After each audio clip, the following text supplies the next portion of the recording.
I'm pleased to welcome all of you this evening at the Leer Jerusalem Institute.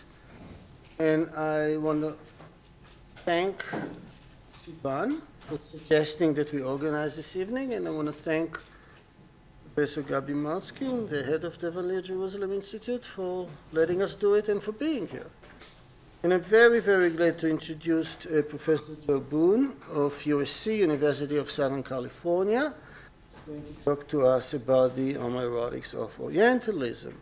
It's very rare that we have a book that transforms a field. And it's extremely rare to have a book that transforms more than one field of research. And I think this book, as recent as it is, has the potential to transform two fields. One is the field of Oriental studies, Orientalism, post-colonial studies, by a major intervention. I am sure that Professor Boone will talk more about it. The other one is about queer theory and disciplinary boundaries. Queer theory should not be a discipline, should be an approach, should be a form of critique. I think to a very large degree it has been segmented, fragmented into different disciplines, and I think this book has in it the potential to make us all rethink not only about Orientalism, but also about queer theory. You will hear more about both things in the next hour or so. Professor Boone got his PhD at the University of Madison, Wisconsin, and taught at Harvard for a number of years before moving to USC. He's been there for quite a few years now. Among other things, served as the chair of the English department, and now he is still in the Department of English with joint appointments in gender studies and in the complete department there. Over the years, he's been awarded almost all honors and awards and prizes that American academics can win. And I will name just a few: the Guggenheim Foundation Fellowship, a Rockefeller Foundation Fellowship, a Fulbright Fellowship, a National NEH, don't remember what it stands for, National Endowment for the Humanities Fellowship, National Humanities Center, Stanford Humanities Center, and very recently the Faculty Award for Teaching, Scholarship, and Service at USC, which is the highest faculty honor at USC. Over the years, he's published a number of monographs and edited two collections.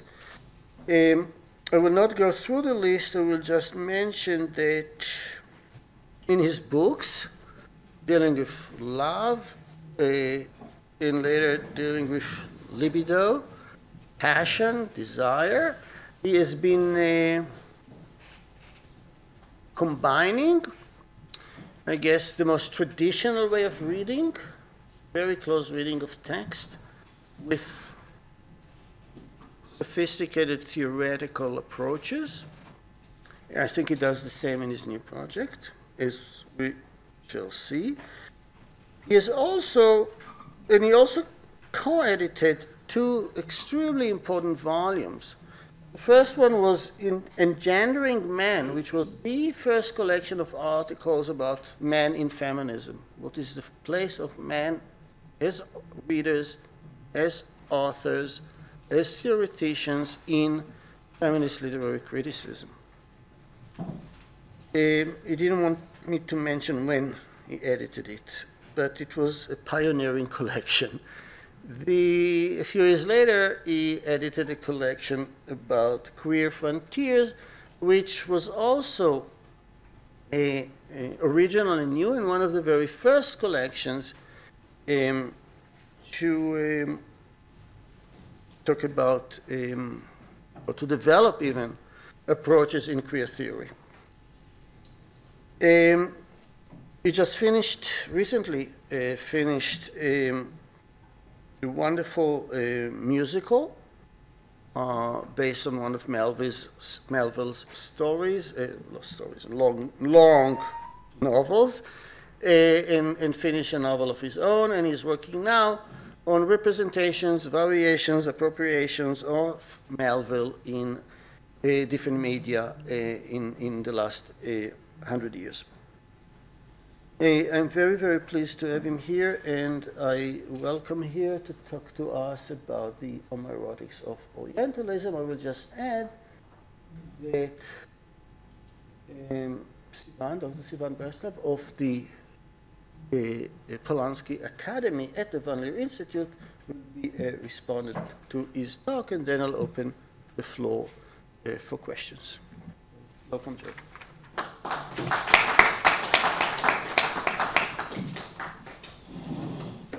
Thank you so much, Moshe, for that very generous introduction. And I'm delighted that you, with Sivan, have been able to pull this off. I'm really grateful to the Institute for sponsoring this lecture, for having this terrific format, and for having so many people show up at 6 o'clock in the evening. This would not happen in Los Angeles, so I'm very pleased to see you. I'm delighted to be here. I'm figuring out how to arrange everything here because I have to manipulate this screen and my lecture at once. Okay. I'm delighted to be here to talk to you about this new book. It came out 2 years ago. It's quite a handful. It weighs probably 10 pounds. So if it has no other use, it makes a good doorstop if you need one. In this tome, The Homoerotics of Orientalism, I argue that one of the largely untold stories of Orientalism is the degree to which the Middle East, do we have a light that will just shine here, or? Okay, let's just keep it right there for now. Is the degree to which the Middle East has been associated with male homosexuality by scores of Western travelers, historians, writers, and artists for well over 400 years. I attempt to unfold this story against the backdrop of male homoeroticism as it has been represented and practiced and denied in Middle Eastern cultures from the medieval period to our present day. One of the great paradoxes of this topic that's unfolded itself for me is the way in which the discourses across these cultures, the Middle East and the West, have evolved. For 400 years, since Elizabethan commerce opened up the Mediterranean world, and particularly opened up the Mediterranean world, particularly the Ottoman Levantian area, to trade. It was the West that would castigate the Middle East as this hotbed of all sorts of sensual, terrible, sinful perversities that might contaminate us more pure, upright, virtuous Europeans. In a neat chiasmus, it's of course now a more fundamentalist culture in many areas of the Middle East that make the same claim about the West. That what was once the puritanical West is now that hotbed of perversion, sin, untold immoralities that might contaminate these Middle Eastern cultures that need to ward off that threat of contagion now coming from the West rather than vice versa. Both of these are myths, of course, that I'll be exploring. I thought it'd be very interesting today for you to sort of rehearse the origins of this topic and explain the various layerings that have made the book what it is today, because it's changed radically in its evolution over time. I actually began being interested in this topic, what I've called the homoerotics of Orientalism, nearly 2 decades ago. At the time, I made my first trip to Israel to visit you, Moshe, on my way to Alexandria in Egypt, where I was slated to give a talk at the Lawrence Durrell International Conference. Durrell produced what in the 50s and well, I guess in the 60s, was considered a major literary work called the Alexandria Quartet. And I was going there to lecture on what I found very curious about this quartet, which is all about the masculine bravado of a narrator who's also a want-to-be author as he plunges into the sensuous excess of Egypt as Durrell represents it in those 4 volumes as he struggles to find his way to successful manhood and successful authorship. But what was so curious, one, is it takes him 4 volumes to find the woman of his dreams after many failed attempts and rather impotent experiments. It takes him 4 volumes, too, to become a writer, which he only does in the last sentence.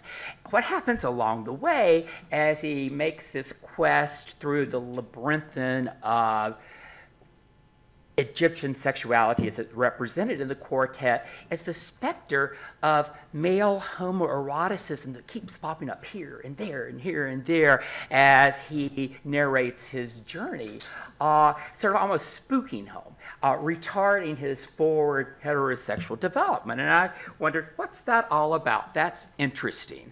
That sent me looking at Edward Said's Orientalism, a book that I hope most of you have heard of, a formative classic in the field of post-colonial and empire studies, to see if that could help me. The basic thesis in Said's work concerns the rhetorical and discursive ways in which, for political ends, the West has intellectually appropriated things Middle Eastern for its own self-aggrandizement, made possible through rhetoric first the motions of power by which the colonial enterprise on the ground would succeed or attempt to succeed in spreading its empirical influence. What Said does throughout Orientalism is employ a gendered metaphor to describe what he sees as this relationship of the West and the Middle East. The Middle East is his Orient of Orientalism.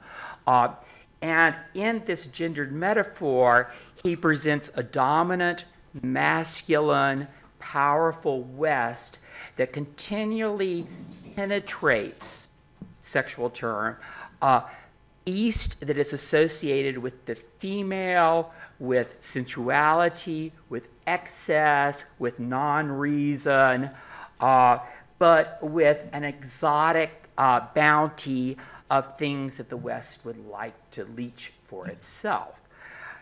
It's all well and good as a metaphor. The West has often existed in a relation of power to the Middle East, but that's a somewhat static binary that Said creates, one that doesn't allow much mobility on either side.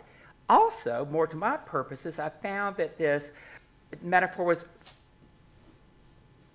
inadvertently maybe, but rather heterosexualizing in its read of this power relationship in ways that really erased what I was finding as the always present subtext of male homoeroticism as either a motive for Orientalist endeavors or one of the fears and anxieties that arises in the pursuit of things Orientalist.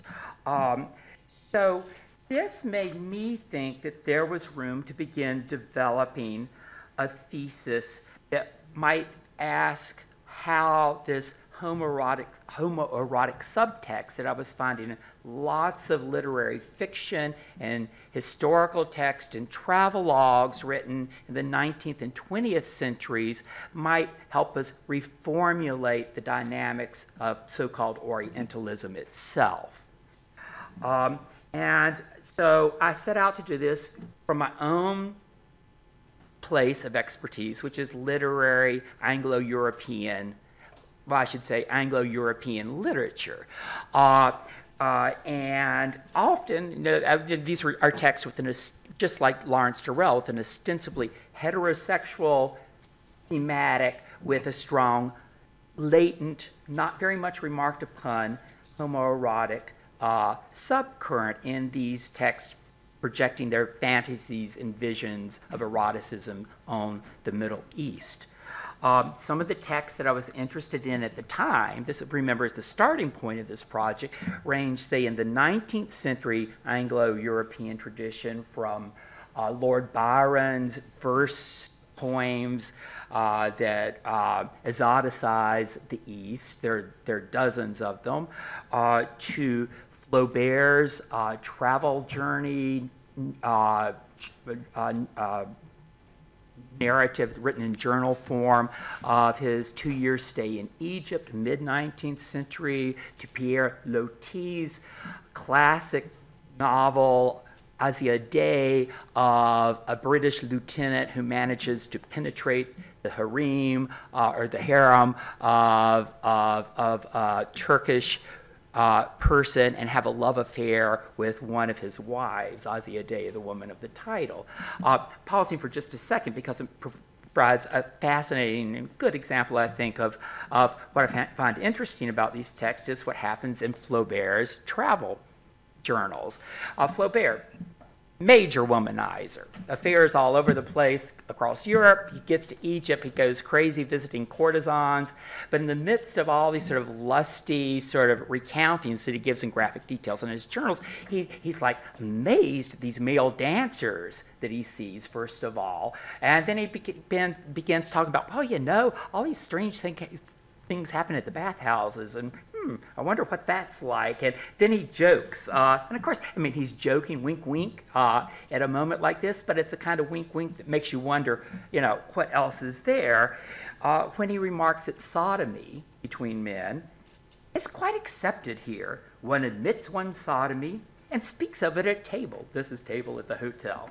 Sometimes you do a bit of denying, and then everyone teases you, and you end up confessing.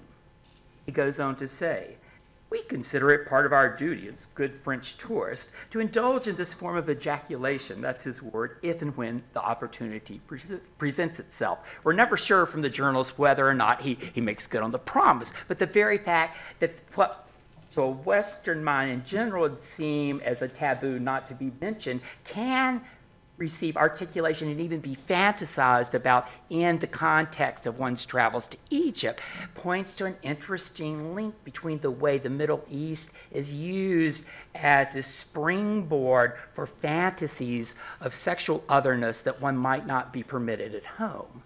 In terms of the 19th century, I was thinking of looking at texts ranging, say, from André Gide's Le Moraliste, which is a story of homosexual and, frankly, pederastic awakening set in North Africa, to Joe Orton's journals that go into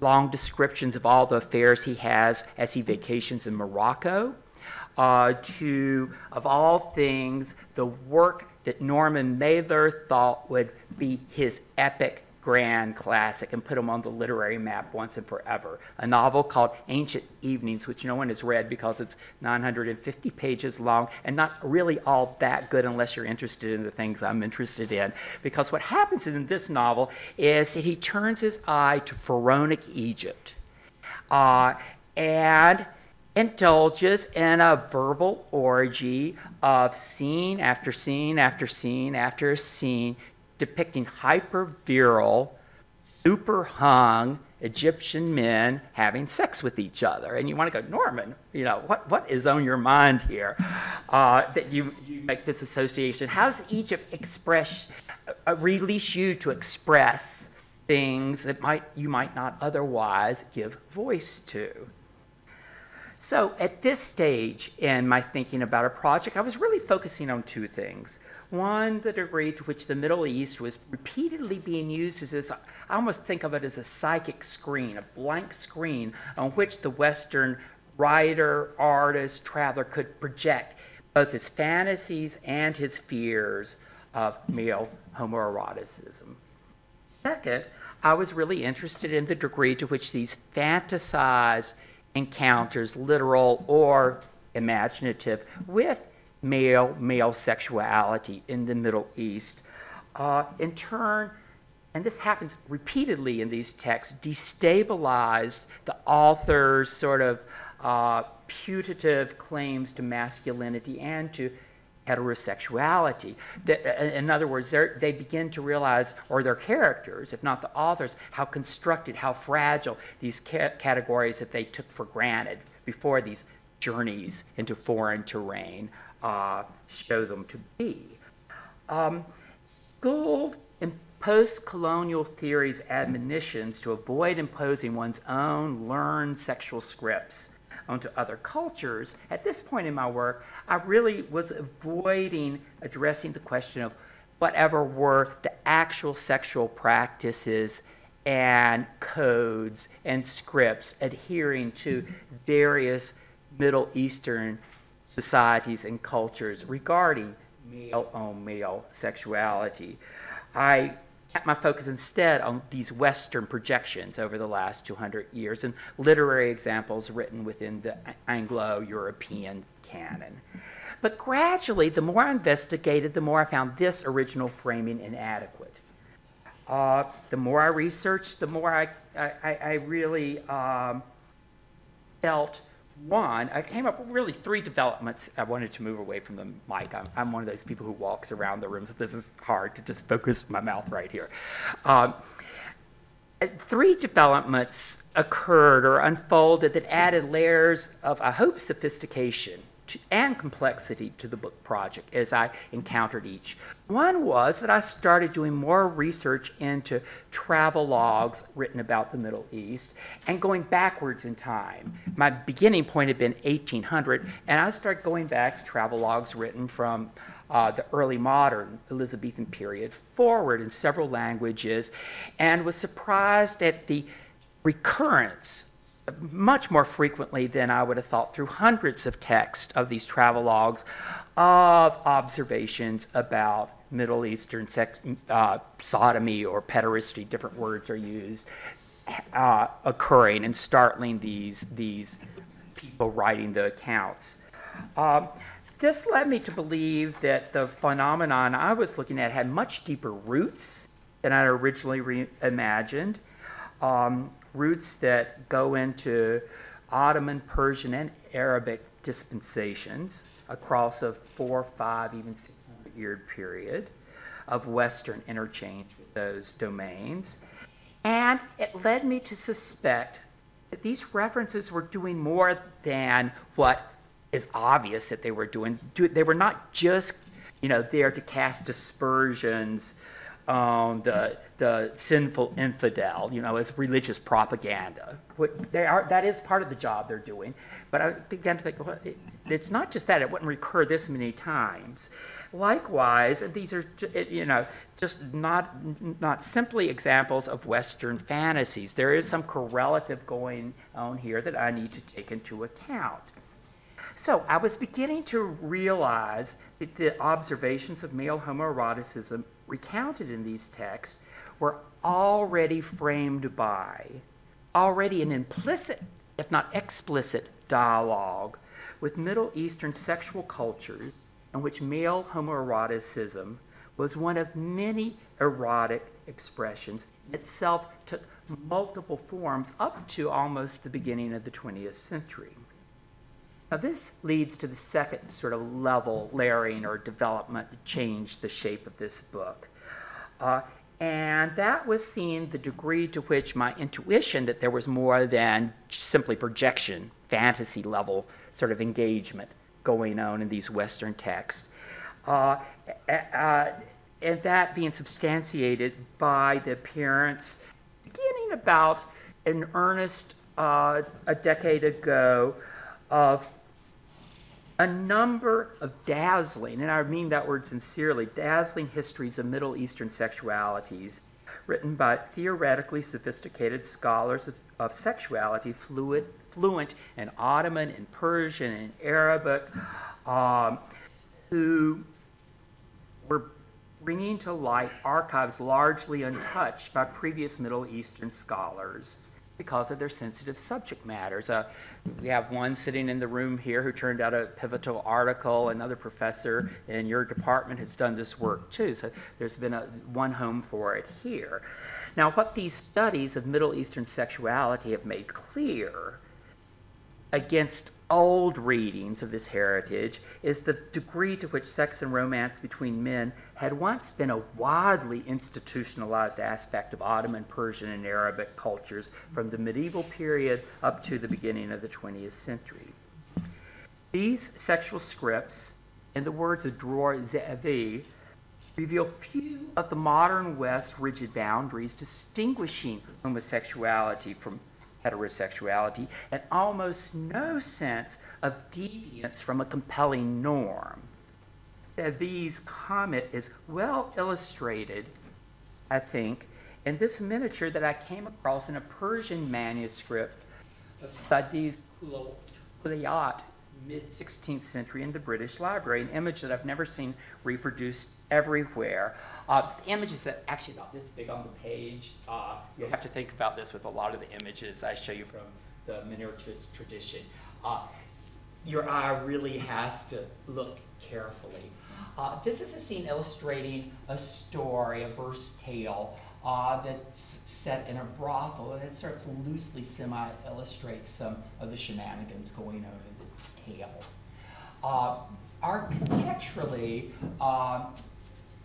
aesthetically, the miniature is working in an established, oh, I can do this, an established tradition, which is to unfold the spaces so that all action occurring across a house, in this case a building in different rooms, can be seen at once.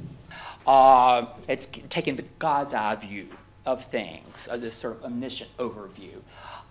So you have actions all happening in one common space that probably are segregated, and if this were a real brothel in real life, happening in different spaces, of course. But what I find fascinating, and to me illuminative of Ze'evi's comment about the myriad forms of Islamic sexuality and the degree to which they don't follow one central norm, is what we see in the various couplings represented here. I think we have one, 2, 3 heterosexual couplings and 2 homosexual or male-male couplings here. But things get more complicated the closer you look. In the top alcove, which indicates the pride of place in any miniature, here you have an older man sodomizing or having anal sex with a younger youth here. Now, that kind of coupling conforms to a certain stereotype of male-male sexuality in the broader Middle East. That if it happens according to an age-differentiated older, younger, and a gender-defined, more masculine person, more feminine person positions, sort of logic. But that is kind of belied by what we see down here, where we have 2 guys of the same age who are engaging in intercourse. So that's that's not age differentiated. It's a different sort of story going on there.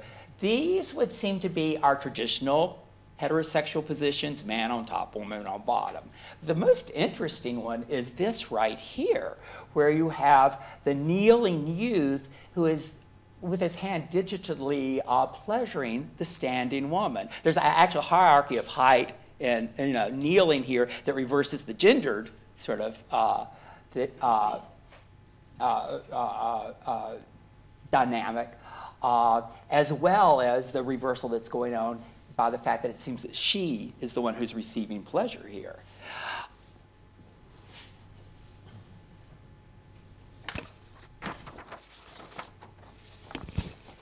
At any rate, this new wave of scholarship in Middle Eastern sexuality in general and Middle Eastern homoeroticism in particular has made available now for the scholars like myself a range of text, a deep archive that previously was simply inaccessible, untranslated, buried often.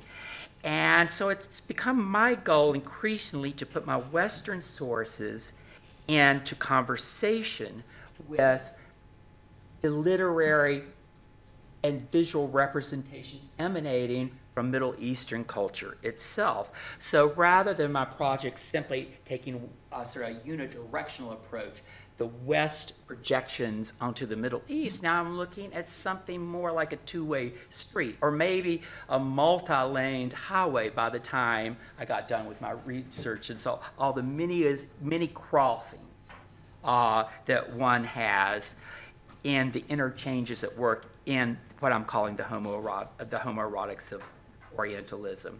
Now, a third element radically changed the contours of my book, and that was what I didn't expect to find, such a plethora of visual images to accompany my text. The book itself contains 250 images out of some 600 that I have on my computer.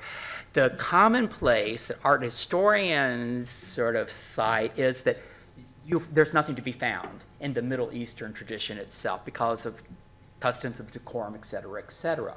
What I argue that a lot depends, some of it's quite blatant, you just have to find it. Other things you have to learn how to read. Looking at art in ways that perhaps if you're trained in a Western art historical framework, you wouldn't necessarily focus on. And we'll be getting to some of those examples later. But first, I want to address, before I plunge into some more meaty material, one of the methodologies that I found useful in bringing together what, frankly, is a disparate potpourri of archival research here, ranging across genres, ranging across cultures, ranging across periods. Like, how do you bring this all together and make it cohere? One method that I've found helpful is something that Edward Said, in another later book called Culture and Imperialism, calls contrapuntalism. The term contrapuntal derives from the musical device of counterpoint, where, for example, two or more different melodic lines combine harmonically. Or think of a Bach fugue, where multiple motifs weave in and out of each other the whole process of the fugue. Now, reading one's archive in a contrapuntal fashion, Said suggests, would allow one to attend to various themes playing off one another with no privileging of the one over the other. The end result is not just one line. One line's always, a partial part of that Bachian fugue. The end result is the composite that's built from all of those atonalities. And in some ways, my archive is a collection of atonalities, and it's finding how to find the harmonies when certain things converge at certain points on the staff, so that then you get a eureka of meaning, that you hear something that you wouldn't hear if you were just attending to the Persian poem here, or the Ottoman visual realization there, or Loti's evocation of harem life there. But suddenly when you put them together, then something else happens. So these, what I'm calling contrapuntal overlaps, I suggest, may help us see the myriad formations and cross currents formed by human bodies, agents, desires, and sexual practices that have always permeated the mythic divide said to separate West and Middle East. Instead of those being static entities, instead of there being barriers always in a binary fashion, making them into opposites, my research has shown that this mythic divide is always being crossed, always being permeated, and from both directions.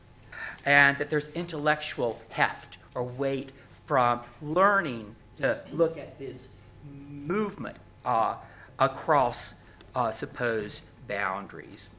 Now, what I'd like to do for the rest of my talk is illustrate some of the payoffs of reading representations from the past in what I'm calling a contrapuntal fashion after Said, and keeping that kind of musical example in mind. I want to give you a taste of what a contrapuntal reading's like. I want to give you a taste of another method I have. It's related, but another method of sort of unifying material, which is to find one trope that runs throughout hundreds of years of Western and Middle Eastern texts, both literary and visual. And finally, if I have time, I might point to what I see as one of the, to me, more interesting achievements of the book, because it was something I didn't expect that I would be able to do, and crossing disciplines and taking on different disciplinary hats as I was writing. But let me begin with this example of contrapuntal methodology in practice by taking up two seemingly disparate 17th century texts, one Western and one Middle Eastern, both of which just happen to situate sexuality between men at the juncture where myths of East and West collide.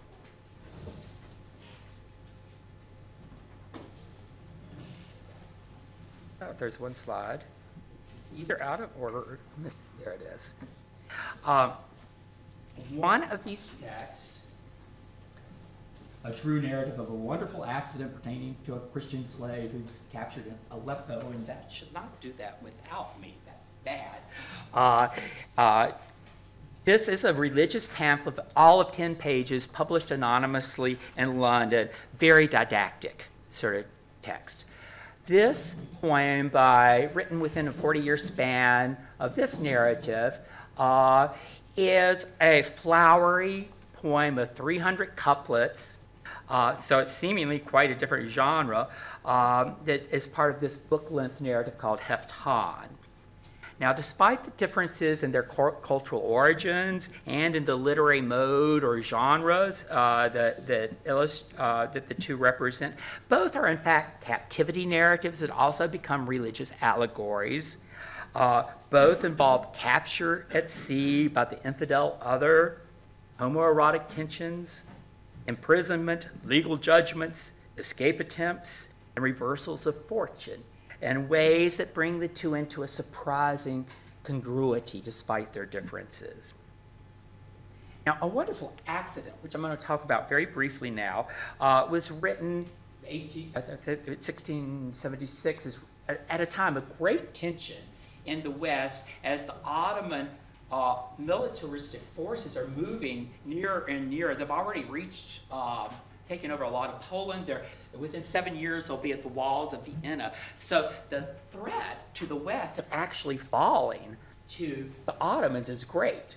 So there's anxiety in the air, and this pamphlet becomes a way of addressing that anxiety by demonizing the infidel Turk as a rapacious, cruel despot who happens to practice sodomy. So that becomes a way of sort of condemning and rallying to arms against the Turk. The action comprises the fate of a Christian slave. This is a young man. He's called very handsome. He's French.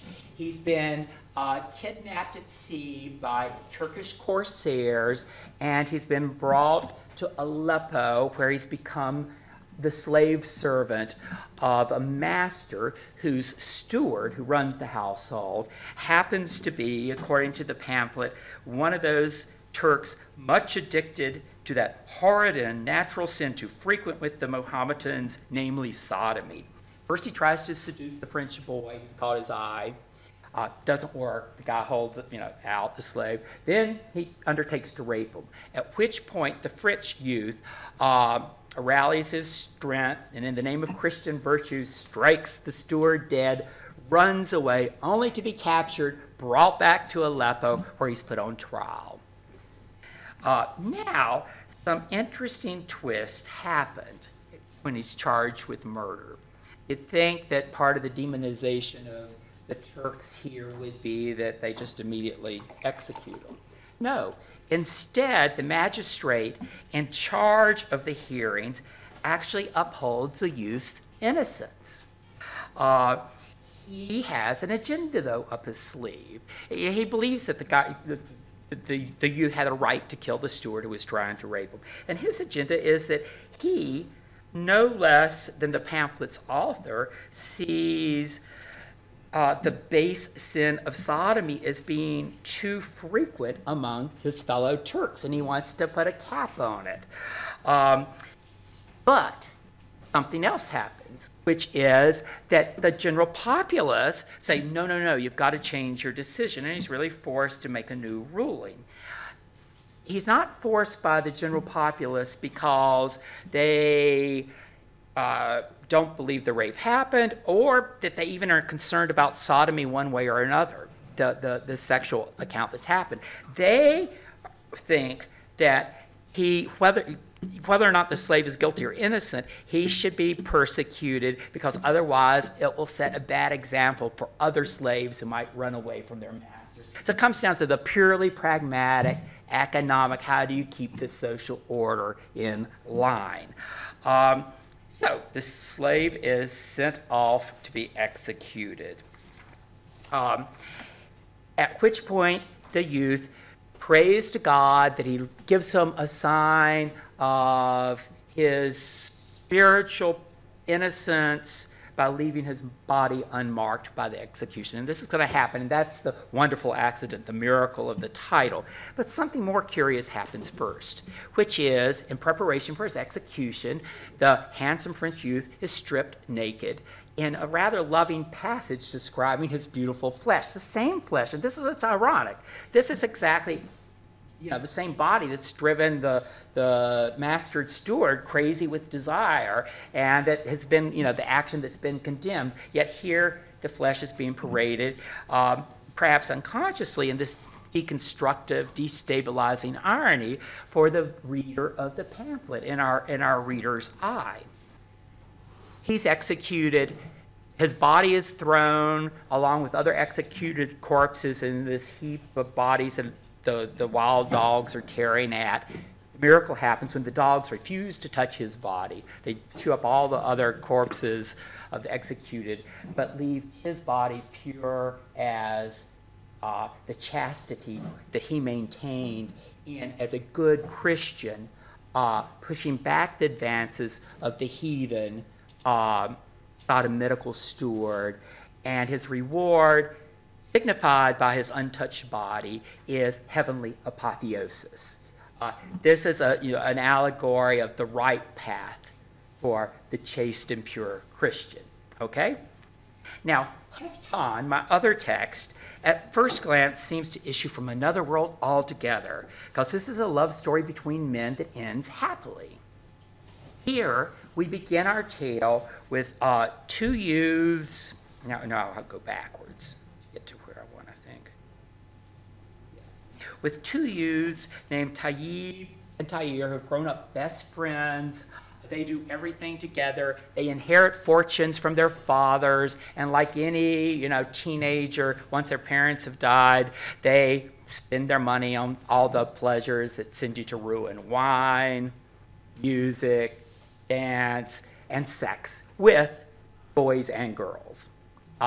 They're indiscriminate in their conquests, but they run out of money, And so the wheel of fortune's turned, and they think, oh God, what to do now? So they decide to go off and join a Sufi sect down in Egypt. They get on a boat, at which point, true to romance narrative, the ship is beset by a storm.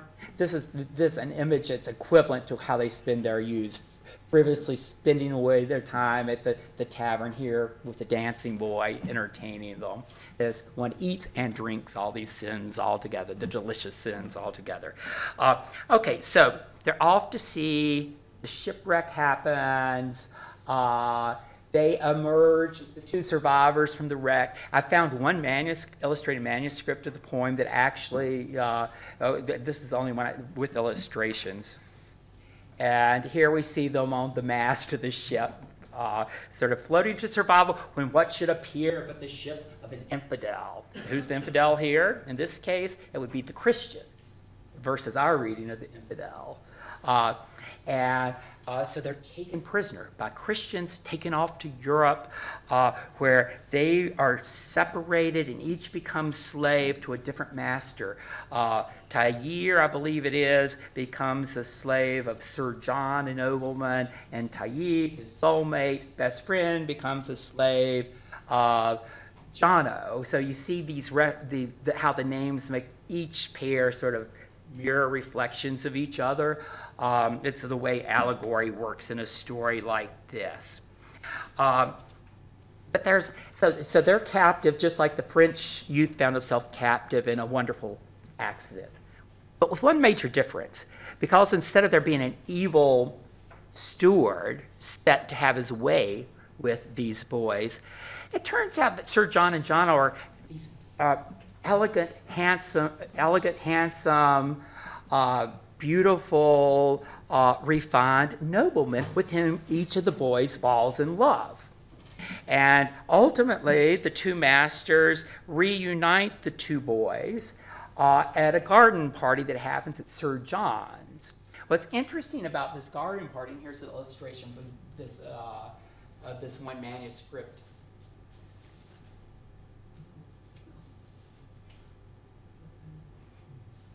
That's illustrated, is that the garden party, remember this is set in Europe, is actually being modeled on the Ottoman custom of the, I think I put the word up here, of the sorbet, which was a refined gathering institutionalized throughout Ottoman period. There are treatises written on how to hold the right sorbet.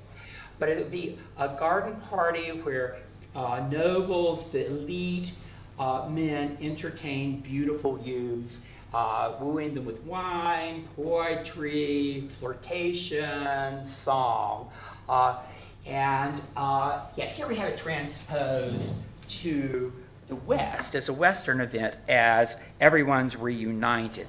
But paradisical as this may seem, Garden of Love, all is not well in Europe. There's a busybody from the town who spies over the wall of the garden, sees these men. Oh, okay. There's a busybody from the community who spies over the wall of the garden, sees these happy male lovers, reports it to the police.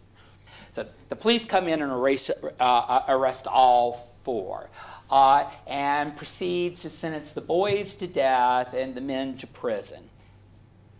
Notice some sort of repetitions in reverse from our other story, the European English pamphlet. Here once again, we have a sentencing. Here, once again, we have a sentence reversed by public protest against the sentence. Where here, the European sort of populace is saying, hey, we can't sentence them to death. That's bad for our trade policies, with the Ottoman Empire. And do we really want to risk a war right now, Let them attack Venice and not us, kind of thing. So some compromises are made, and the two boys are sent off as enslaved oarsmen on a galley ship, while the two nobles remain in prison where the boys once were before. As in romance narrative, what should happen now that they're at sea, but that their boat is overtaken by the infidels? Now, in this case, the infidels would be Turks, an Ottoman ship which fires on the ship on which the boys are enslaved, overwhelm its crew. They free the two boys, and as a reward for their suffering, the two boys are put in charge of the ship. And thus, in Nevizade's words, the pirates of love were made like the captains of war, or something like that. Okay, so they're sailing along happily in their ship. Back in prison, poor Sir John and John are having a hard time of it until they meet some fellow prisoners who happen to be Muslims. They get interested in Islam, and they go to sleep. They have a dream of a figure in green, the Prophet's color, who say, go try that door over there. So when they wake up, they do. They escape from prison. There's a rowboat waiting right there on the water. They jump in the rowboat. They row out to sea. And who should they encounter but the ship bearing their youthful lovers? So all four are reunited. What do? They all sail off. They go back to Constantinople, and they live happily ever after. And it goes without saying, Sir John and Jono convert or given Muslim names. And they finally, at the end of their lives, are rewarded for their virtuous, pure lives by ascending to the next garden. That's the rose garden of heaven. So in a sense, they meet their own apotheosis or reward that the French enslaved youth did. But there's a difference too here, obviously, since homoerotic love and Atiyeh's tale is the very agent of religious conversion and salvation, whereas sodomy between men is the unnatural sin that precipitates the French Christian youth's martyrdom in the English pamphlet. So on one level, reading these two texts beside each other in tandem reveals a striking disjunction between early modern European and early modern Middle Eastern notions about male homoeroticism. On the other hand, though, and this is where maintaining that contrapuntal reading perspective becomes really helpful, examining these texts side by side warns against an overtly binaristic reading of either of these cultures, revealing surprising similarities between the two texts. For if the English text, the one called A Wonderful Accident, projects its culture's sexual taboos and fears of otherness onto a demonized other in the form of the Turkish steward, who's a sodomite, Atiyeh's poem engages in its own level of fantasy and wish fulfillment and projection. For in its happy ending, Atiyeh creates an unrealistically hyper-idealized world in which the two male couples never have to face the social pressures of marriage and progeny that were also part of the adult Ottoman male's social script. Marriage was presumed to coexist along with the love of male beloveds. So you can see Atiyeh's fudging it to create his own fantasy of erotic happily ever after by excluding a part of Ottoman reality. Moreover, if Atiyeh's fictionalization of that repressed European policeman, the one who spies into the garden of love, let me rephrase that, his fictionalization of that guy, the repressed policeman who then becomes the charging officer, allows Atiyeh, this is very subtle, to project onto Europe, because that's where this action is happening, what is in fact a growing reality within the Ottoman world of the time itself, namely the success of a series of growingly successful conservative religious sects demanding that the Sultan crack down on a range of illicit behavior from homoeroticism to wine drinking to coffee houses, which were a frequent meeting place of men with other men. So that gives us a little different sense of complication to this tale. Projecting this social reality onto a Christian infidel allows Atiyeh to critique a threat looming on his home front, but to critique it obliquely and at a distance.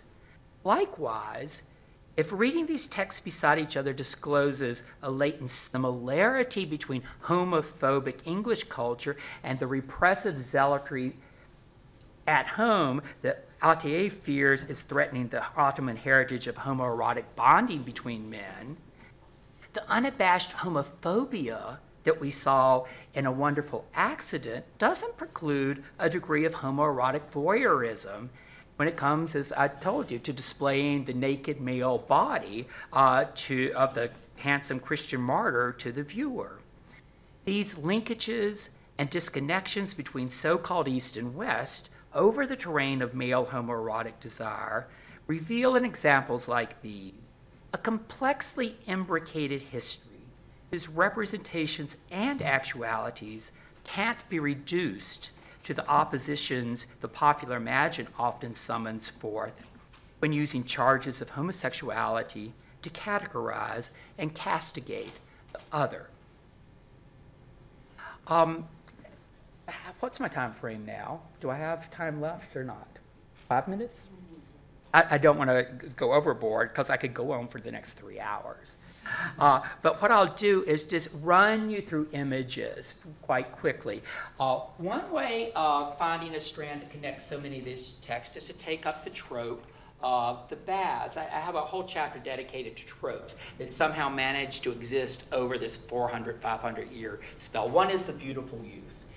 I'm looking at tropes that exist both in the Western imaginary and the Middle Eastern imaginary. But the one I thought I'd give you some quick examples of is that at the baths. Now, typically when we think of Western images of the baths, we think of something like this, famous Angrist painting of women in the baths and the implied sapphic sort of bondings that are going on here. But there's a surprisingly rich heritage of commentary by Western men in written text as well, to some degree in visual ones, of their view, their sort of sense of the prevalence of male sexuality happening at the baths that they visit on their tourist tours.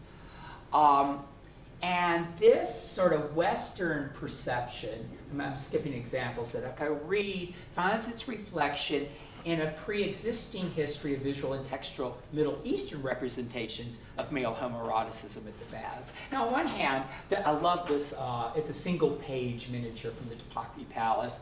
By the way, I know it looks like they're swimming in mud, but this was silver originally, and the nitrate is turned to black over ages. So anytime in a miniature you see black where there should be water, it was once silver, so it looks shiny and like actual water. You know, you could say this is relatively, like, this is male homosocial bonding and that sort of athletic gym culture kind of way. But you start to look more closely, and like at the top, there's just a degree of physical intimacy among the men that at least would be unfamiliar in a Western context. It's still like, you know, how do you read it in a different culture's context? Is it fair to make suppositions or not? What is interesting about this miniature to me is, and it took me a whole year of looking at this miniature before I found these two details, is the great degree to which a miniaturist artist himself is taking an erotic and a homoerotic pleasure in what he's depicting. If you look, like in this blow-up of this massage happening down in this corner of the bigger picture, you note that the robes of the masseur are parted just so that his penis shows. That's deliberate, you know, on the artist's part. Same, it turns out, see these two guys getting ready to dive into the hot tub here. Their robes turn out to be translucent when you blow them up. Here you can see the outline of the genitals of this figure. His hand is pointing, actually right on top of the outlined genitals of this figure beneath his transparent robe. It's a good example of how you have to really train your eyes, but then you see so much that, you know, has been skipped over before. Well, you have Western representations of the Middle Eastern hammam too. This one is very realistic, and it's like depiction of top knots and shaved heads, etc. What's so unrealistic in an image like this, though, what jumps out at me is the fact that all these bodies are following a very Western, neoclassical ideal of the male body, one that's very foreign to a Middle Eastern aesthetic. If you look at, like, this is be a typical bath boy, an object of beauty in the eye of a Middle Eastern viewer. So you see how much projection of a certain erotic ideal is happening in a case like this. You have stories like this of the dervish who has fallen in love with this youth and is so abject in his love that when he's getting his head shaved, he saves every hair that's falling to the floor, so he'll have a memento of the love who keeps rejecting him. There you see more closely those two. Meanwhile, you see all these other sort of semi-erotic antics happening with that peekaboo towel there. It's, again, the artist hasn't had him open the towel for no reason. It suggests there's someone over here who can see what we don't see. So it remains proper in its representation. but it's a properness that titillates by suggesting, there's more to be seen. Another sort of interesting example of how the hammam trope is used, in this case by a mid-20th century Turk creating an encyclopedia. It's called the, I've realized what's happening finally when I put my paper down here. It makes the key move a little belatedly. But this historian, Kuchu, who assembles this never completed encyclopedia. He only got up to like letter H in volume 11 in his whole life. He just kept writing and adding and adding. He wanted to include every fact about Istanbul. He loved his city. And he wanted to make it sort of like a modernist masterpiece, the unending sort of tale of his city. So he includes all these entries on the city's baths. That's a legitimate subject for an encyclopedia. Obviously, these are historical monuments. And they'll always include an accurate floor plan, a description from the outside, and then an interior drawing of the atrium. The atrium's always important in a bathhouse. And inevitably, in these pictures of the atrium, there'll be a youth, always handsome, always clothed in his towel, who's there ostensibly so that we get a perspective on the scenes, so we get a measure of the dimensions of the room. Again, it seems, okay, sure, well, that's realistic. They would be male bath boys. But you start to line them up. And the erotic investment in representing these young male bodies, I think, belies any innocent interpretation of their occurrence. Now, what's fascinating about this encyclopedia is that all bourgeois middle-class Turkish families had it in their house. It passed. It's family-friendly, entertainment. And indeed, if you're looking through 11 volumes and you only come across one meme reference every 200 pages, you aren't going to remember maybe how sort of peculiarly eroticized the image of the young man is. But if you take them out of context, line them up. So instead of looking, diachronically as we read, but synchronically, place them all in a frame like this, we see something of how the hammam is being used for this very discrete homosexual historian to encode in a culture that's growing increasingly prohibitively heterosexual and writing out its old customs of male-male bonding. His way of preserving that past and his own homoerotic desires in face, of a culture that would, by this point in the 20th century, be unfriendly to this. Okay, I'm going to wind up now, and simply here, I'm just going to go through slides like this and conclude. If there are any of these you see you want to comment on. One way I found of reading miniatures like this, there's so many miniatures that are group miniatures like this. There's a big active scene and it's illustrating a love story. And where Manjan is sneaking into the camp to look for his beloved Layla. But in this tent right here and to the side, we have this depiction of this man who is holding one youth here, and then you notice how his legs are laying across the lap of this other youth who's massaging the legs. There's that tactile presence there that you don't see until your eye sort of finds it there. Then you have more overt images like the kiss there. This is good. It seems like the slides are not liking to go forward now, so that's a good time to draw it to a close. I hope a little bit of what some of these examples have demonstrated for you is this simple fact that when we calculate male homoeroticism into the equation of the relationships of West to Middle East and Middle East to West, the picture complicates a simplistic read of, say, a dominant West, a submissive East. And at the same time that it reminds us of how constructed our own categories, whether they're West and East, in quote marks each, whether they're heterosexuality and homosexuality, whether they're conceptions of what's normative and what's marginal, how all of these are put into play, are themselves mobile and mobilized as they cross and recross these supposed boundaries that keep them in separate compartments. And taking the homoerotics of Orientalism as a theme has been a way in crossing, there's been a way that helps us in reading across cultures and reading cross disciplines to see the power of desire itself, to deconstruct many of those mythic oppositions that otherwise we unwittingly uphold, just like so much of our world tends today is, politics all around us here seem to lock us into sort of myopic views of us, them, us, them, us, them. And it's always more complicated than that, which I guess is the final thing I want to say.